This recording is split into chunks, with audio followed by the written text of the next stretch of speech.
how are we all doing? Welcome back to a brand new Batman Arkham Asylum video, and today we are going to go on ahead and take a look at all of the different chronicles of Arkham. So of course, if you've been playing the Batman Arkham Asylum video game, or maybe you just happen to go on ahead and watch the walkthrough series that I've been doing on the channel, which by the way, if you have been, thank you guys so very much for that support. You might have noticed that there are a bunch of deciphered Arkham Spirit Chronicle of Arkham, I guess is the actual name, or the Chronicle of Arkham. Let's see, the Spirit of Arkham, that's what they're called. But I think the actual stones are called the Chronicles of Arkham. So essentially, the writings have revealed a story that cannot possibly belong just to Amadeus Arkham. The story has weaved through time and ended on an individual who must still be alive and working here in Arkham Island. I need to figure out who it is and confront them before they can do any more harm. So we get a little bit of facts and details, we get the attributes which seem to be non-applicable, and then we have the deciphered messages. Now, of course, as you make your way through the game, if you're in the exact same position as myself, you might have gone ahead and collected 23 out of 24 deciphered messages and thinking to yourself like, wait, well, I've checked everywhere and it's not coming up as an actual unlock challenge. So I'll show you guys how to unlock that in just a moment. But in the meantime, let's go on ahead and listen to these messages from the Spirit of Arkham. Through my actions, I have saved this cursed city, though my own curse is to forever remain in the shadows. My story is carved into the very soul of Arkham, and will only be revealed to those dedicated enough to discover it. And so when you find that first message, that is where you kind of sit with the story, is that you discover that there is almost like a diary that seems to belong to Amadeus Arkham. So let's carry on. My family's blood ran through the heart of Gotham. We were doctors, politicians, and teachers. We have been the organ, cleaning the arterial filth from the city. We have been its servants, giving all to protect it.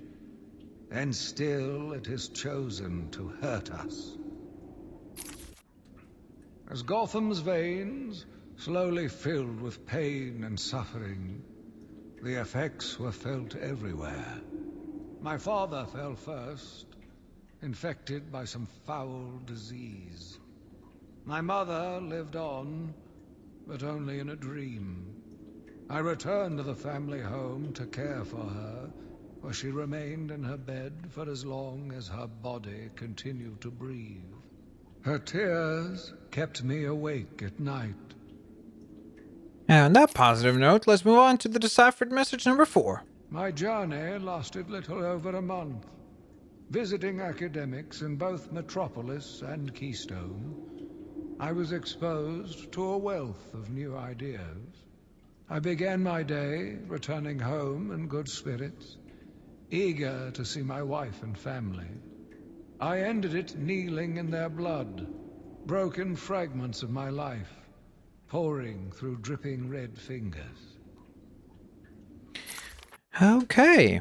I returned to my work, but I could not shake the pictures from my mind. I should have been repulsed, but I was more eager than ever to find an explanation for why someone would do this. They brought the animal before me, shameless and barking like a mad dog. For what felt like days, I endured his boasts. He took pleasure recounting his actions, cataloging his depraved crimes. What should have been revenge turned to pity. This poor dog needed my help. I guess maybe that's what inspired the creation of Arkham Asylum. The island changed little over the years. Its reputation was in tatters, but I vowed to fix it. As the buildings were rebuilt, I saw the future. A bright, wonderful future. Okay. New brick, metal and paint covered old wounds. Fresh blood was injected into the body. Bright new minds came, and all swore to uphold our promises. We all knew we were the ones to fix this city, and the city would thank us. Now that almost sounds a little bit like the Court of Owls.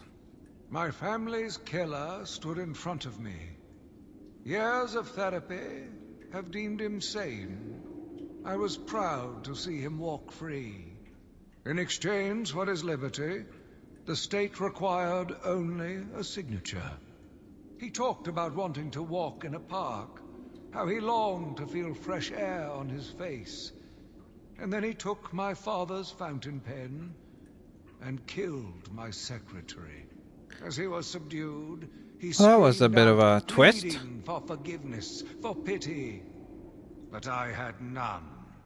I watched as guards beat him to a stain on the floor. Spring was a turning point, a new beginning, a glorious realization of my true destiny. My family's killer perished in an unfortunate accident. These animals cannot be cured. Like dogs, they only respond to discipline. And if that fails, then I was afraid that these accidents would have to continue. Sounds more like the Punisher now, I huh? took a walk around my island. I passed by the penitentiary and felt nauseous at the thought of the filth it contained. I looked out over the Gotham Bay, and in the distance I saw lights. No doubt boats bringing more filthy degenerates to my city. I swore again to protect her from this darkness. I argued with the latest group of young, eager doctors. They bored me with theories and ideas, proving that they had no theories on how to cure these animals. Only one shared my vision. I offered her the chance to explore her dreams. She accepted. We'll make a good team. Interesting. So is that a reference to Dr. Young or Dr. Harleen Quinzel? The Gotham police dragged a new patient to the island. They said he was responsible for the disappearance of hundreds of the city's vagrants. As I looked at his disgusting body, all scales and teeth, That is, of course, a my reference to mind Killer ran Croc. free, dreaming of delicious punishments to break this monster. Doctors gathered around, poking it, examining. But only I knew what would cure him, once and for all. The beast was too strong. His animal savagery nearly cost me my life. I took my frustrations out on a lone patient. His case notes suggested he was a paranoid schizophrenic. His pleas, as I beat him to death, suggested much more. His confessions were illuminating. My path was clear. Every day I found the patients more distracting. Their insane mutterings and constant twitching disgusted me. There was only one way to cure this evil. Only one way to purify the city and ensure its future. I needed to prepare myself. I needed to be ready. I had a sudden pang of conscience. I sought counsel from my priest on the choices I had made. I asked him if it was a sin to kill in order to save a life. The holy man said all life was sacred, but a judgment would not be upon my soul if I acted to save another. I left the confessional with my soul uplifted, convinced more than ever I am doing a service not only to mankind, but to God as well. I watched in silence as he brought in the woman. Her skin now a venomous green. The wanton creature no longer looked like a human being, much less a woman. The Bible says, "Suffer not a witch to live." Yet he has once again delivered this female atrocity to our care. Once I have dealt with the monster, I think it will be time to see if green wood does, in fact, burn. So that must have been a reference to poison ivy. Sitting in the darkness outside of his cell, I watched the crazed twitching, listened to the disgusting words that came from his mouth. How can I let a dirty animal like this live? He is the cancer I have sworn to protect the city from.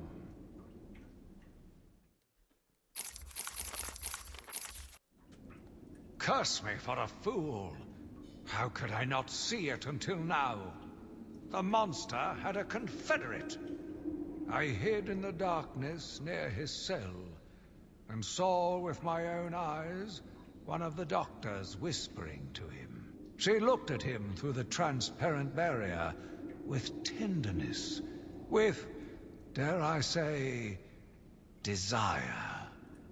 My skin crawled with revulsion as she kissed the glass. Fighting the urge to dash the woman's head through the glass, I let her continue. The damnable clown might have shared secrets with her that would be useful once the mad dog has been executed. I'm sure the woman will reveal what she knows to me. If not willingly, then certainly under electronic persuasion. After that, a lobotomy, I think. Unfortunate for one so young. But her lust has put the reputation of Arkham at stake.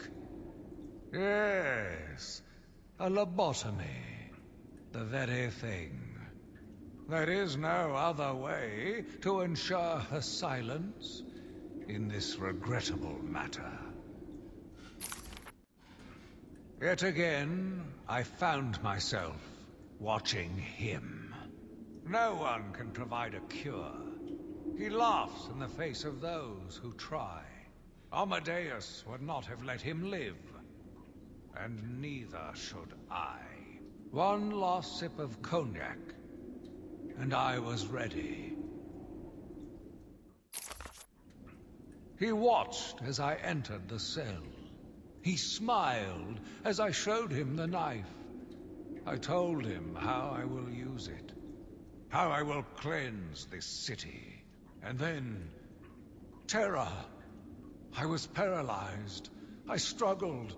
I screamed, but I was silent. The monster looked at me, expressionless.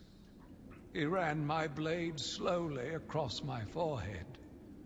A smile cracked across his horrible porcelain face, and I heard the filth fall from his mouth. He laughed and called me that horrible name. It must have been Crane, another one who doesn't deserve to live. Why do these people thrive on chaos? Joker, in particular, desired anarchy. And since his escape will no doubt wreak it upon my city, I feel this is the end for my diary. Joker will be recaptured. My story will be told. I am not afraid. If Arkham becomes my cell, then I will know I did my best. I will be remembered. I am the spirit of Amadeus Arkham. Even though Amadeus had long since passed, his spirit lived on, surviving, moving through the walls of his asylum. When it chose me, I felt proud.